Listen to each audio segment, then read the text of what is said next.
लेकिन bottom line इस incident का ये है कि एक 12 साल की बच्ची है, एक मजबूर पिता है और एक रोती बिलखती हुई माँ है। सरकार दे तो ठीक, वरना हम निर्णय लेने में सक्षम हैं कि लड़कियां हमारी ये ऐसे बीमार कर देते हैं कि इनके साथ जाने को मजबूर हो जाती हैं। यहाँ जितने भी इस तरीके के जिहादी रह रहे हैं बिना एड्रेस प्रूफ के और बिना परिवार के, उनको यहाँ से खदेड़ने का हम लोग काम करेंगे। भैया अपने घरों में टटोल लो, वो तुमने जो मुल्ला घर में बांट रखे हैं उनकी नज़रों में हमारी बहन बेटियाँ तो नहीं है। 12 साल की बच्ची को आप प्रेग्नेंट कर रहे हो, 3 महीने तक उसका शोषण कर रहे हो। ये कैसा धरती पर क्या कलयुग आ गया है भाई। कई मुस्लिम समाज के लोग हैं जो क्या नाम है परिवार पर दबाव डाल रहे थे। उन्होंने काफ़ी दबाव बनाया, 1 लाख रुपए ले लो, कभी कुछ ले लो। जैसे पता लगा तो सभी लोग इकट्ठे हुए। किसने बना दिया? इस्लाम इलियास, ये कौन है? जो भी मुल्ला है, बिल्कुल हमें सर न्याय चाहिए बस, हमें न्याय चाहिए और हमें कुछ नहीं चाहिए बस। अगर उसे ये कानून सजा नहीं दे पाया ना तो ये पब्लिक सजा देगी। जहाँ भी दिखेगा ये मुहिम हम लोग चलाएंगे, इलाज करेंगे। नमस्कार, आप देख रहे हैं दी एज और मैं हूं आपके साथ प्रमोद तिवारी। इस वक्त मैं गाज़ियाबाद के लोनी थाना क्षेत्र के अमित विहार इलाके में मौजूद हूं और यहां से एक दिल दहला देने वाली घटना सामने आई है। एक 12 वर्षीय नाबालिगा के साथ दुष्कर्म किया गया है और ये बात नाबालिगा के परिवार वालों को तब पता चली जब उस नाबालिगा ने गर्भ धारण कर लिया है। मतलब जब वो उसके प्रेगनेंसी की रिपोर्ट्स हैं, जब उसके पेट में दर्द आया तब उसने अपनी माँ को बताया। उसके बाद से ही इस पूरे इलाके में तनाव का माहौल है। आरोपी चूँकि दूसरे धर्म से ताल्लुक़ रखता है तो मामले ने और तूल पकड़ी। आज सुबह एक खबर आई कि गाज़ियाबाद पुलिस ने सेवाधाम चौकी और तिला मोड़ थाने के बीच में आरोपी सिराज का इनकाउंटर किया, हाफ इनकाउंटर किया। बाद में उसे अस्पताल ले जाया गया, अभी वो स्टेबल है और अब उससे पूछताछ की जा रही है। लेकिन इस वक्त मैं उस गुड़िया के मोहल्ले में मौजूद हूँ और आप मेरे पीछे देख सकते हैं उसके घर के बाहर भीड़ लगी हुई है, जमावड़ा लगा हुआ है। यहाँ पे कुछ हिंदू रक्षा दल के लोग आए हुए हैं जो उसके घर वालों से बातचीत कर रहे हैं। हम भी कोशिश करेंगे कि उसके घर वालों से बातचीत करें। हालाँकि हमारी संवेदनशील है, हमारी संवेदना है उस परिवार के साथ और हम बहुत संवेदनशील हैं, इसलिए हम नहीं कोशिश करेंगे कि हम इस पूरे मामले को सेंसेशनलाइज करें। अगर वो असहज होंगे तो हम उनके परिवार वालों से नहीं बात करेंगे, लेकिन उनके मोहल्ले के लोगों से बातचीत करेंगे और इस वक्त जो लोग बाहर मौजूद हैं हम उनसे बातचीत करके जानने की कोशिश करेंगे कि आखिर ये पूरा घटना कैसे घटा, कैसे उस आरोपी ने उस नाबालिगा के साथ अपने संपर्क बढ़ाएं और कैसे इस कुकृत्य, इस अशोभनीय, मतलब मेरे पास शब्द नहीं है, इस प्रकार के कुकृत्य को कैसे अंजाम दिया, उसके बारे में जानने की कोशिश करेंगे। हमारे साथ इस वक्त हिंदू रक्षा दल के कुछ लोग मौजूद हैं। आपको कब इस घटना के बारे में मालूम चला? हमें इस घटना का कल शाम को पता लगा और तभी से हम लगातार पुलिस के संपर्क में भी थे और घटना की पुलिस ने भी जो भी कार्रवाई की है उसका इनकाउंटर भी किया। जो भी प्रोसेस होता है अपना एक लीगली पे में जो भी उन्होंने किया था उन्होंने किया और लगातार हम परिवार के पूरी टीम हिंदू रक्षा दल की लगातार संपर्क बनी हुई है और हम ये न्याय आखिरी तक लेके जाएंगे। पूरी वकील की टीम हमारी आज ही लग गई है इसमें और पूरी जिस जो ये बर्बरता की है, जघन्य अपराध है ये, और ये शास्त्रों में भी लिखा हुआ है कि इस अपराध की इतनी कड़ी सजा है कि आप सोच नहीं सकते। पर ये देश मजबूर है, सरकार मजबूर है, हम मजबूर नहीं है। एक बाप मजबूर नहीं हो सकता, एक भाई मजबूर नहीं। मैं इसका भाई बन के यहाँ पे खड़ा हूँ और मैं निश्चित रूप से उसको मौत के घाट तक जब तक नहीं लेके जाएंगे, सरकार दे तो ठीक, वरना हम निर्णय लेने में सक्षम हैं और पूरी ताकत से परिवार के साथ खड़े हुए। मैं देख रहा हूँ आज आप अपने काफ़ी कार्यकर्ताओं के साथ परिवार से मिलने आए हैं। क्या संदेश देना चाह रहे थे आप पूरे परिवार को या फिर समाज को? मैं ये संदेश देना चाह रहा हूँ, हम लगातार इस मामले को लेकर हैं, बहुत ही गंभीरता से हम लोग इसमें लगे हुए हैं, पर हम लोग भी बचा नहीं पा रहे हैं। घटनाएं इतनी बढ़ती जा रही है, इतनी बढ़ती जा रही हैं कि लड़कियां हमारी ये ऐसे बीमार कर देते हैं कि इनके साथ जाने को मजबूर हो जाती हैं। अमित विहार की 4 घटनाएं मैं आपको बता देता हूँ जो ये लव जिहाद में हो रही है। सरकार ने कानून बनाया, मैं समझ नहीं पा रहा हूँ क्या है इस कानून का मतलब। लव जिहाद हो जाता है कि लड़की आके बयान दे देती है कि नहीं जी मैं तो इसके साथ ही रहूँगी, उसका क्या बेनिफिट है ऐसे कानून का? कानून सख्त बने, लव जिहाद हो ही ना, शादी हो ही ना पाए किसी भी सूरत में। और ऐलान हमने केवल आने वाली जो संडे है 7 तारीख को हमने ऐलान किया है कि पूरा अमित विहार ये कॉलोनी है, लोनी के सभी लोग यहाँ महापंचायत होगी। एक परिवार के साथ ये घटना हुई है, कम से कम आने वाली जो स्थिति और अन्य परिवारों में जो चल रहा होगा, यहाँ जितने भी इस तरीके के जिहादी रह रहे हैं बिना एड्रेस प्रूफ के और बिना परिवार के, उनको यहाँ से खदेड़ने का हम लोग काम करेंगे। एक भी ऐसा व्यक्ति यहाँ रहने नहीं देंगे जिसकी सोच यार इतनी गंदी सोच हो, जिसने भी उसका साथ दिया होगा उसे भी नहीं छोड़ेंगे। लोग मीडिया में आप लोगों के बारे में तरह तरह की बातें करते हैं, वो कहते हैं कि आप समाज में जो है वो कट्टरपंथ बोलते हैं, आप उन लोगों को क्या जवाब देना चाहेंगे? ऐसे समाज की ऐसी तैसी करी है क्या हमने? कट्टरपंथ क्या बोल रहे हैं? कट्टरपंथ 12 साल की बच्ची को प्रेग्नेंट करके चला गया, वो कट्टरपंथी हमें बता रहे हो? हम अपने बच्चों को ऐसे मरने नहीं देंगे। ये परिवार बर्बाद होने की स्थिति में कहे जो लोग कह रहे हैं, हमें हमें हमें कहती हैं सब लोग कि हम गुंडागर्दी करते हैं, हम तो हिंदू मुस्लिम करते हैं। हम अपने परिवार का साथ देते हैं और हम ऐसी देंगे, कोई दुनिया की ताकत नहीं है हमें रोक दे। हम हिंदुओं के लिए मरना मारना दोनों पसंद करते हैं, हम उनका साथ अंतिम सांस तक देते हैं। हम आके यहाँ बक बक करके नहीं जाते हैं, अगर कहा है तो करेंगे, उस काम को करेंगे। दुनिया जो मर्जी सोचे, हमें उससे कोई फर्क नहीं पड़ता। यहाँ के लोग भी हमें कहेंगे कि माहौल खराब करने के लिए आगे। अरे जिसे नपुंसकता प्यारी है वो मत आना, हमने कौन सा तुम्हें घर पे आके निमंत्रण दे रहे हैं? हम तो योद्धा हैं, हम लड़ते हैं और लड़ने वालों को ही पसंद करते हैं। हम कायर आदमी के साथ ना तो चाहते हैं, ना हम उनके साथ चलना पसंद करते हैं। प्रशासन की कार्रवाई को आप कैसे देखते हैं, कितने संतुष्ट हैं आप? प्रशासन तनख्वाह ले रहा है ना, कार्रवाई नहीं करेगा। सरकार के अनुरूप चल रहा है प्रशासन, सरकार के हिसाब से चल रहा है प्रशासन। प्रशासन इस परिवार को न्याय कैसे दिलाएगा, मुझे बताओ ना। खड़ा करो थोड़ी देर के लिए, किसी मंत्री की बेटी होती, किसी अच्छे अफसर की बेटी होती, भाई साहब तहस नहस हो जाता अब तक। उसकी कई पुश्तें याद रखती, पैर में गोली मार दी, भेज दिया अंदर। प्रशासन भी तसल्ली, हमने कार्रवाई करी है, FIR कर दी, बस। प्रशासन इतना ही कर सकता है, लाइन खींच के ही काम करेगा। इससे ज़्यादा प्रशासन से हमें कोई उम्मीद नहीं। उम्मीद इन लोगों से है, इन बाप से है, इन भाइयों से है, जिनके घरों में बहन बच्चियां हैं ना, मुझे उम्मीद इनसे है, अपने आप से उम्मीद है। प्रशासन से कोई उम्मीद नहीं है, हमारे अनुरूप काम नहीं करेगा। इसको यहीं जान से मार देना चाहिए था, मेरा तो ये सिद्धांत है। मैंने कहा ना, सिद्धांत यही बनता है। 12 साल की बच्ची को आप प्रेग्नेंट कर रहे हो, 3 महीने तक उसका शोषण कर रहे हो। ये कैसा धरती पर क्या कलयुग आ गया भाई? अरे हम भी नजर देख के, अब ये बच्ची तो बच्ची है ना भाई, ये बहन है तो उसको बहन ही मानेंगे ना। ये तो अपनी बहन को बहन नहीं मान रहे। क्या करके चला गया वो, पूरी दुनिया को पता लगना चाहिए था, गली मोहल्ले तक को नहीं पता है। इतना बड़ा अपराध उनके नाक के नीचे हो गया है, जघन्य अपराध। कोई धरती पर जगह नहीं होनी चाहिए उस आदमी को, और फिर भी उसके लिए वकील भी खड़े होंगे, पूरी टीम खड़ी होगी, आप देख लेना। आप पीड़िता के वकील हैं, आप उसका केस लड़ने की बात कह रहे हैं, आप उसके परिवार को आश्वासन दे रहे हैं। इस केस की कुछ बारीकियां आप बता सकते हैं, किन किन धाराओं में केस दर्ज हुआ है? देखो, पोक्सो एक्ट के तहत कार्रवाई होनी चाहिए, जो होगी विधिवत रूप से, जिस हिसाब से FIR हो गई है। लेकिन मेरा मानना ये है कि हम संगठन के पिछले कई वर्षों से कार्य कर रहे हैं। ऐसी कई लव जिहाद के मैटर हैं जो कि बच्चियों के साथ ये जिहादी कार्य करते हैं। मेरा मानना ये है कि इसके पीछे कौन कौन सम्मिलित है, किस किस ने पनाह दी, सब की जानकारी होनी चाहिए, और उन सब के ऊपर जितनी भी ज़्यादा कार्रवाई हो वो हो। आप लोग जो महापंचायत बुला रहे हैं, उसके पीछे का तात्पर्य क्या, उसके पीछे का कारण क्या है? अरे हिंदू को जगाने के लिए बुला रहे हैं, हम कौन सा यहाँ पे दंगा करेंगे? और दंगा कर कौन देगा? इनमें शिकल देख लो सबकी। ये तो अब भी परेशान है केवल, अरे क्या हो गया, खून किसी का नहीं खोल रहा है। पंचायत इसीलिए बुला रहे हैं कि उन्हें पता लगना चाहिए कि किसी घर में दोबारा घटना ना हो। भैया अपने घरों में टटोल लो, वो तुमने जो मुल्ला घर में बांट रखे हैं, उनकी नजरों में हमारी बहन बेटियां तो नहीं है। इसलिए कर रहे हैं महापंचायत, लोग जागरूक हो जाएं और लोग सतर्क हो जाएं, पता तो लगे लोगों को। अरे भाई परिवार बर्बाद हो गया, क्या बचा बताओ ना मुझे।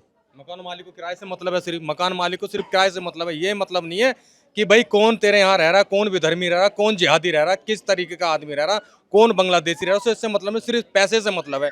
और यहाँ खासकर कहीं भी चले जाओ, किसी भी क्षेत्र में चले जाओ, बसाने वाला आदमी जो है, कोई भी हो, यहाँ हो गुलावट का, कहीं भी हो, राहुल गार्डन हो, XYZ, पहले हिंदू बसाता है, उसके बाद में फिर हिंदू वहाँ से पलायन करता है। वो स्थिति यहाँ भी होने वाली है, आने वाले समय में, कुछ समय बाद हो जाएगी यहाँ स्थिति। वो अगर हमारे हिसाब से रहा ना मामला, तो उस महापंचायत में ये तय हो जाएगा कि यहाँ इसे जिहादी मुक्त कर देंगे अमित विहार को। कोई भी यहाँ किराए पे किसी को देगा नहीं घर, और बेचेगा नहीं अपना घर। अभी ये बहुत सुरक्षित कॉलोनी है मेरी नज़र में, पर यहाँ ऐसी घटना हुई है, मैं तो खुद हैरान हूँ। ऐसी घटना हो गई है, और ऐसी कितनी घटनाएं हो चुकी हैं। ये तो परिवार है यहाँ, कैसे न कैसे पता लग गया। इतना गरीब परिवार है, इतनी घटनाएं हो रही है जिसका देश में पता ही नहीं है भाई। इतनी लड़कियां दिल्ली से गायब हो रही हैं, कैसे समझाऊं, कहाँ जा रही हैं वो लड़कियां? कितने केसेस दर्ज हो रहे हैं जिनका अब पता ही नहीं है। तो भैया जो पता लग रहा है, कम से कम उसमें न्याय की मांग कर लो। और जो हमारे तो घर परिवार है, इसे अपना परिवार की तरह समझो। आज इस परिवार के साथ हम लोग खड़े हैं, मुझे लगता है सभी को यहाँ खड़े होना चाहिए। आप कुछ कहना चाहेंगे? पुलिस ने जो कार्रवाई की है, उन्हें उतनी ही छूट है बाकी जो भी कार्रवाई रह गई है, जितनी पुलिस पे हुई है, जो कार्रवाई रह गई है वो हमारी हिंदू रक्षा दल की लीगल टीम करेगी और फांसी तक पहुंचा के ही रहेगी। हिंदू रक्षा दल की यही है कि फांसी तक पहुंचा के रहेगी उस जो जिसने ये काम करा है। जी, यहाँ पे मैं देख पा रहा हूँ बहुत से लोग खड़े हैं। आप लोग इसी मोहल्ले के रहने वाले हैं? आप लोगों को कब पता चला इस घटना के बारे में? मुझे मॉर्निंग में ही पता लगा, जैसे मेरे पास सूचना आई तो हिंदू रक्षा दल के कार्यकर्ता और सभी लोग आए और पूरी मजबूती से यहाँ पे खड़े हुए। यहाँ पे और भी कई मुस्लिम समाज के लोग हैं जो क्या नाम है परिवार पर दबाव डाल रहे थे। उन्होंने काफ़ी दबाव बनाया, 1 लाख रुपए ले लो, कभी कुछ ले लो। जैसे ही पता लगा तो सभी लोग इकट्ठे हुए और इकट्ठे होने के बाद में जो यहाँ के कुछ हिंदू परिवार ही बता रहा हूँ ऐसे दोगले बसे हुए हैं कि वो समझौता कराने में लगे हुए हैं। वो ये नहीं देख रहे कि किसी नाबालिग बच्चे के साथ में कितना गलत हुआ, कितने गरीब परिवार से हैं ये, है ना। तो आप लोग क्या मांग करते हैं प्रशासन से? क्या एनकाउंटर होना चाहिए, उसका एनकाउंटर होना चाहिए, ठीक है। और सीधा जितने भी हैं, जितने कटमुल्ला, जितने भी मानसिकता वाले हैं ना, सारे के सारे यहाँ से निकालने चाहिए। यहाँ पे कम से कम ने तो 80% लोग इस पे दुकान में, मीट की दुकान थी, मैं खुद कार्य करता हूँ, ठीक है। यहाँ पे जितनी भी मीट वीट की दुकान थी सारी वो हनुमान जन्मोत्सव के उसमें, ये हमारी कमी ही तो है, हमारी एकता के कारण ही तो क्या नाम है खुल रही थी ना। सह दे रहे हैं ना मुस्लिम को, तो यही है। तो हम यही चाहेंगे कि यहाँ से मुक्त होना चाहिए, हमारी बहन बेटी सेफ है ही नहीं। मैं यहाँ भी जितनी आगे पीछे गलियां हैं, जितने भी यहाँ पे मोमडन मुल्ला रह रहे हैं किराए पे, जिन जिन भाइयों ने उनको किराए पे दे रखा है, मैं उन मकान मालिक से हाथ जोड़ के विनती करता हूँ, इन्हें को निकालो यहाँ से। भाई आज देखो एक भाई के साथ दिक्कत हुई है, कल हमारे साथ भी, आपके साथ भी, सबके घर में बहन बेटी है यार। कब तक आप उनके घर, उनके आगे पीछे घूमोगे क्या? उनको रोटी भी खिलानी है, कमा के भी लाना भाई यार। कम से कम ये तो देखो, वो छोटी छोटी बच्चियों को नहीं बख्श रहे, वो बड़ों को क्या बख्शेंगे यार? समझ जाओ, अभी भी आपके पास बहुत समय है, इस चीज को समझो। इस वक्त उस नाबालिगा के पिता मेरे साथ यहाँ पर मौजूद हैं और मैं सच बताऊँ तो मेरे पास शब्द नहीं है। मुझे नहीं पता कि मुझे इनसे क्या सवाल करना चाहिए, क्योंकि मेरे बगल में एक मजबूर पिता खड़ा है। वो पिता खड़ा है जिसने अपनी बेटी के साथ वो होते हुए देखा है शायद जिसकी हम कल्पना भी नहीं कर सकते हैं। सबसे पहले तो आपको मजबूत रहने की आवश्यकता है। मैं आपसे बस इतना, आपको पता कब चला कि ये इस प्रकार की जघन्य कृत्य आपकी बेटी के साथ हुआ है? सर अभी ये 4-5 दिन हुआ जब ये चीज़ों को पता लगा मुझे। उससे पहले मैं किसी दिन बहुत ही तबीयत ख़राब में कि कभी बुखार आ रहा है तो कभी कमल डॉक्टर को, तो कभी नंद नगरी, ऐसे डॉक्टरों को दिखाते थे। और मैं घर आता था काम से तो घरवाली यही बात बोलती थी, तबीयत ख़राब है, पैसे दे दो, दवाइयाँ लाना है। ले भाई जा, ठीक है दवाइयाँ ले आ।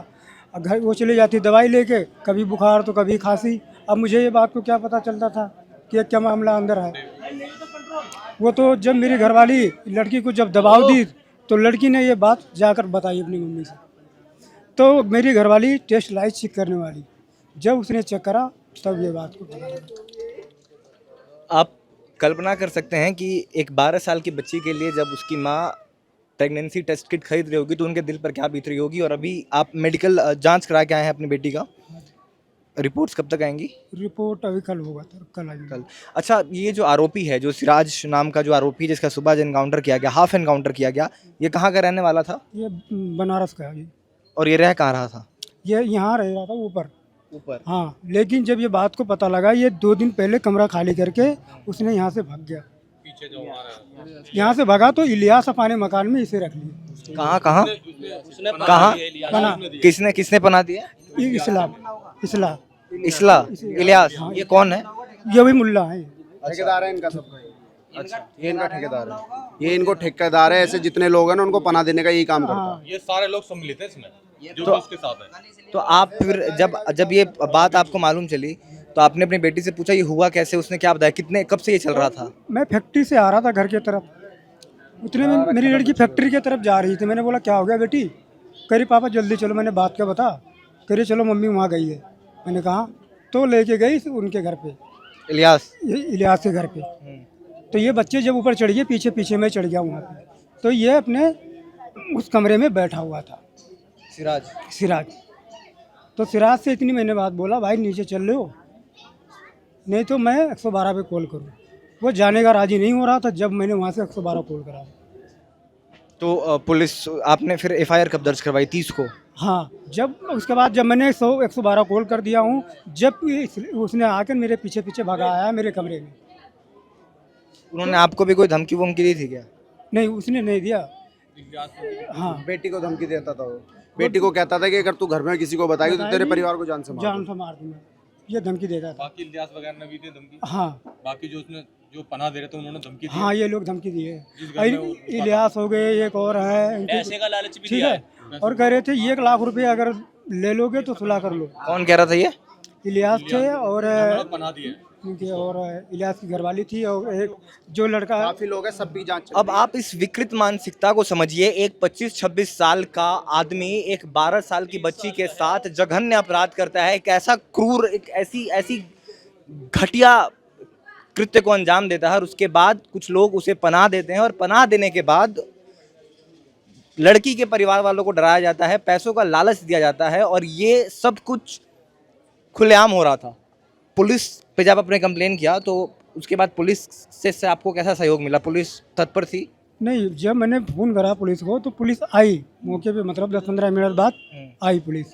आने के बाद में थोड़ा देर यहाँ रुके थे, उसके बाद में हमें और हमारे उसे तो हमें ले गए यहाँ टीले वाले पे, ठीक है, चौकी पे ले गए। चौकी पे, और हमारी लड़की को और उसे वहाँ ले गए थे लोनी वाले पे, ठीक है। फिर यहाँ से रिपोर्ट दर्ज हुआ, फिर हम वहाँ से उठे, फिर वहाँ गए। आपको न्याय की उम्मीद है? बिल्कुल, हमें सर न्याय चाहिए, बस हमें न्याय चाहिए और हमें कुछ नहीं चाहिए, बस। साले को फांसी चाहिए, उसे फांसी होनी चाहिए फास्ट ट्रैक कोर्ट में। अगर सरकार को अपनी जान बचानी है तो उसको तुरंत फास्ट ट्रैक कोर्ट में उसको वकील लगा के तुरंत उसको सज़ा बुलवाए, उसको आईओ को कहे कि तुरंत इसको पुख्ता सबूत है, सब चीज़ है भाई, और क्या चाहिए मुझे बताओ। आज देश में ऐसी स्थिति पैदा हो गई है, अगर उसे ये कानून सज़ा नहीं दे पाया ना तो ये पब्लिक सज़ा देगी। जहाँ भी दिखेगा, और ये मुहिम हम लोग चलाएंगे, इलाज करेंगे पुख्ता। मैंने बहुत क्राइम की स्टोरीज कवर की हैं, लेकिन आज जितना मैं अपने शब्दों को खो रहा हूँ, शब्दों को भूल रहा हूँ, शायद ये इस स्थिति में, इस मनोस्थिति में मैं कभी नहीं रहा, और नहीं समझ में आ रहा है कि मैं उस पीड़िता के पिता से क्या सवाल पूछूं जो इस वक्त सिस्टम से लड़ रहा है, जो इस वक्त न्याय के लिए दर दर की ठोकरें खा रहा है। सरकार ने, प्रशासन ने ज़रूर एक्शन लिया है, हाफ एनकाउंटर किया है, वो पुलिस गिरफ्त में है, लेकिन जो इनकी बेटी के साथ हुआ है उसकी भरपाई कौन करेगा? उसका असली न्याय क्या होगा, ये किसी को नहीं पता। फांसी हो भी जाए या उसे कोई जान से मार भी दे, फिर भी वो जो पीड़ा, वो जो ट्रॉमा उस बच्ची ने इतने कम उम्र में झेला है, उसका हिसाब कौन देगा? और यही सवाल है पूरे समाज के लिए कि हम किस तरीके के समाज में जी रहे हैं, कहाँ जा रहे हैं समाज के तौर पर हम। छोटी छोटी बच्चियाँ सुरक्षित नहीं हैं, वृद्ध महिलाएं सुरक्षित नहीं हैं, नाबालिग लड़कियां सुरक्षित नहीं हैं, बालिग लड़कियां सुरक्षित नहीं हैं, कई इलाकों में लड़के सुरक्षित नहीं हैं, तो हम समाज के तौर पर कहाँ जा रहे हैं? और ये कुछ सवाल हैं जिनके जवाब समाज को शीघ्र अतिशीघ्र ढूंढने की आवश्यकता है, वरना इसके परिणाम सही नहीं होंगे।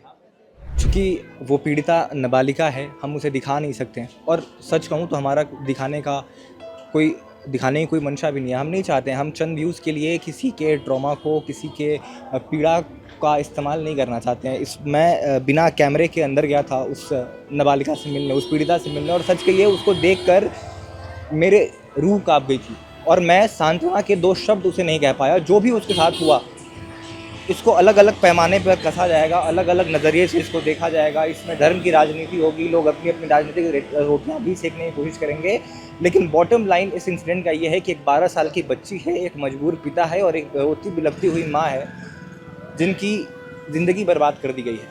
ये थी अमित बिहार, लोनी गाज़ियाबाद से वीडियो जर्नलिस्ट सुशील कुमार के साथ प्रमोद तिवारी की रिपोर्ट। ऐसे ही तमाम ग्राउंड रिपोर्ट्स देखने के लिए देखते रहिए दी एज।